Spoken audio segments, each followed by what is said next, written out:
The answer to why I'm sitting on the floor is I don't know. I felt like it. Because it's the new year, it's that kind of time where everyone feels like they're rejuvenated, they have a fresh start, they have a fresh opportunity, and they can really step it up a notch. But, you know, you may have experienced, if you haven't locked down the good habits, if you haven't locked down some sense of consistency for yourself, it is very easy to slip off track. You know, the whole I'll do better tomorrow, I'll start again next week, that kind of mentality. If you've been around for a while, thanks for tuning in for another video. If you are unfamiliar with my face, I am Rachel Ost. I am a personal trainer, nutritionist, and wellness coach. Today I want to talk about how you can absolutely crush your 2019 fitness goals and not be one of the people that starts up something new at the beginning of the year only to fall off track by February. When it comes to like eating better and trying to train and all that sort of stuff, you're really going to get out of it what you're willing to accept. So if you're willing to accept that you'll do okay and that you'll fall off track, it's going to happen.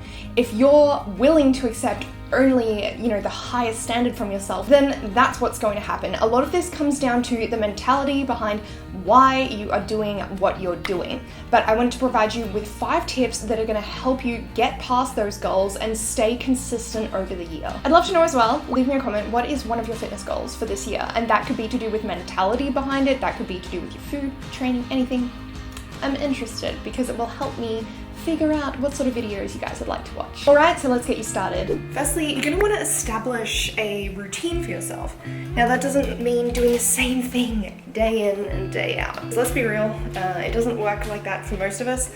The way you might need to look at it is treating your week more like a puzzle. Part of your new routine might actually be spending like 30 minutes on a Sunday afternoon planning what you're doing that week, planning when you're making your meals, and planning when you're getting your training in. Be honest with yourself about what your priorities are and where you're putting them currently. Perhaps something needs to be moved up, something else might need to be moved down. You might need to reevaluate what happens when in your schedule. Stop overthinking your food. I see a lot of people who are beginners trying to immediately dive into calories and macros when, you know what, at the beginning that is not entirely necessary. First you need to learn what works for you and what doesn't. The root of the problem needs to be addressed before you fine-tune the details. There's no point counting calories if you have an emotional eating problem. You're not going to go and paint the walls of the house if the foundation that you built it on is so unsteady that the whole thing's going to collapse anyway. Learn how food makes you feel. Observe frequency and quantity. Food and eating are about health and happiness, and we should be able to freely choose what we wish to eat, but remember to be conscious of portion sizes and what we're fueling ourselves with. The tendency now is to seek out a diet as a remedy, that counting calories, restraining, punishing, you know, leaving out entire food groups and categorizing ourselves is the answer. And you know, is that really going to last long term? Is that something that you want to do for the rest of your life? This results in such a disconnect between ourselves and our body's natural cues for hunger. Re-establish that connection with yourself. If you need to eat less, a simple change is using smaller plates. If you need to be more mindful of the types of foods you consume, create a meal diary, or like I do, use LifeSum. I'm at the point now where I track all my calories and macros each day because I've been doing this for years and I have a very specific goal in mind, so that requires specific nutrition. In LifeSum, you can track your foods, but you can also follow their simplified plans. Set yourself in the right direction. They have the option where you can choose. Do you want to just be healthier? Do you want to lose some weight, or do you want to gain some weight? You have the ability to choose from different plans and eating styles. You can customize the app according to any specific eating requirements you might have. They also have recipe ideas for you, and you can even save your own right in the app. Like I said, you don't have to go in and be obsessing over every single detail. This could just be about pointing you in the right direction and learning what helps you feel good and learning what works for you. Changes from nutrition do not happen overnight, so it's great to have a backlog, a diary, something you can check over to see what you have been doing that leads to where you are. The app is free to download, but every year I pay for a premium profile so that I can get more customization from the app. If you want to try the extended features on a premium profile, follow the link in the description box after you've downloaded the app and you can receive your 30% discount.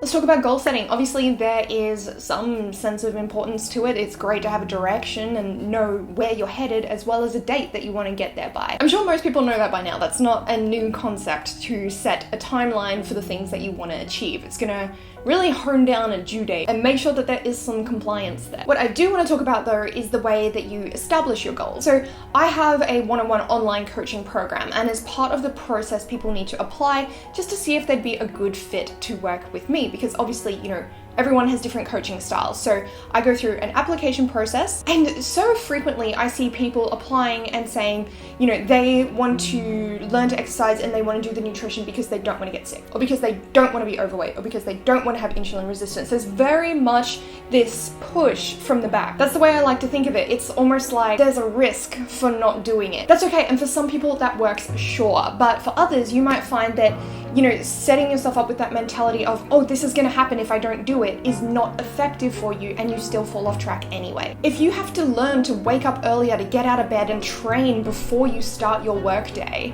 is the thought, I don't want to feel unwell and tired when I'm 60 years old, really going to be enough to pull you out of bed? And I'm going to say in a lot of cases no, because it's not an immediate thing.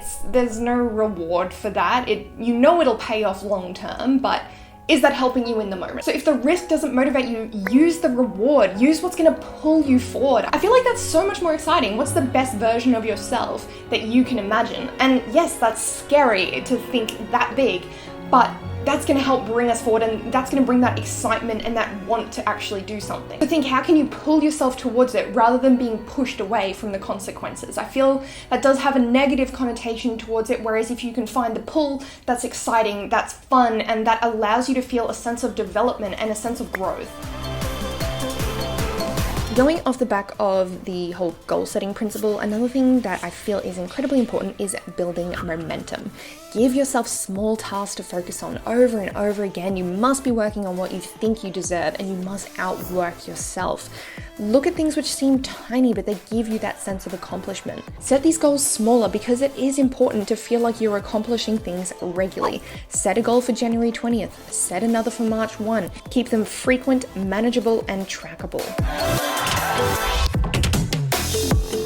Stop demanding quick results. Don't say, oh, if I don't achieve losing this amount of weight in this amount of time, then I'm giving up. Find your consistency and find what you love. Does everyone have to go to the gym? Hell no! If you don't like training in the gym, don't train in the gym. If you would rather go bouldering, if you would rather go hiking, if there's something else you love and you get excited about, try and do that. It's funny when you try to explain it to people, because I feel like, yes, these changes for better health and better longevity, they do need to come from a place of self-love, but there also needs to be this little underlying sense of dissatisfaction. And I don't mean overall dissatisfaction, I just mean you need to be uncomfortable enough to want to make a change. As soon as you're satisfied with something, you're going to stop. This might ring true for people, and I know it definitely happened to me maybe like, how long ago would that have been? Like 5 years ago or something like that, where, you know, at the time I wanted to lose a little bit of body fat. I have different goals now, but that's irrelevant. At the time I wanted to lose a little bit of body fat, and you know, I lost it, and then I got satisfied. I got complacent, and I stopped doing the things that I was doing every day that lent me to feel fitter, that lent me to have more energy. Every day is going to demand decisions from you. What do you want long term versus what is going to make you feel good short term? Do they always align? No. So find the things that you love so that you can look forward to them and you can do them regularly. It's that consistency that is going to help. And I don't mean consistently doing a 12-week challenge and then falling off track afterwards. I mean, what's going to work for you for the next year, for the next 10 years, for the next 20 years, the rest of your life. Have fun with it, but don't be afraid to be a hard worker. Don't be afraid to put 100%. It is so fun to work and to find that sense of satisfaction. And once you can find that, once you can get that little reward from just going like, hey, I feel really good doing this, it's going to help you sustain that over the long term. So don't be afraid to work hard. Don't be afraid to actually set those goals and chase after them. Make them realistic. Give yourself time frames. Find what excites you and approach each and every day with the realization that each day is an opportunity to do better. Each day gives you a fresh chance and to try harder. Don't measure yourself on what you've done before. Everyone slips up regardless of what direction their goal is in. What I want you to look for instead is, what are you capable of, and are you measuring up to that? If you'd like to see more of my daily grind, like examples of my workouts and some food ideas, jump on over to my Instagram, which is @RachelOst. Oh, I also have a blog which is called Eat Run Lift, and that has heaps of recipes on there for you. It has so many in-depth articles all about training, hormones, health, that kind of thing. And that's where you can also learn more about my one-on-one premium coaching program. Hope you're doing well. Can't wait to share more with you this year, and I will catch you in my next upload. Bye.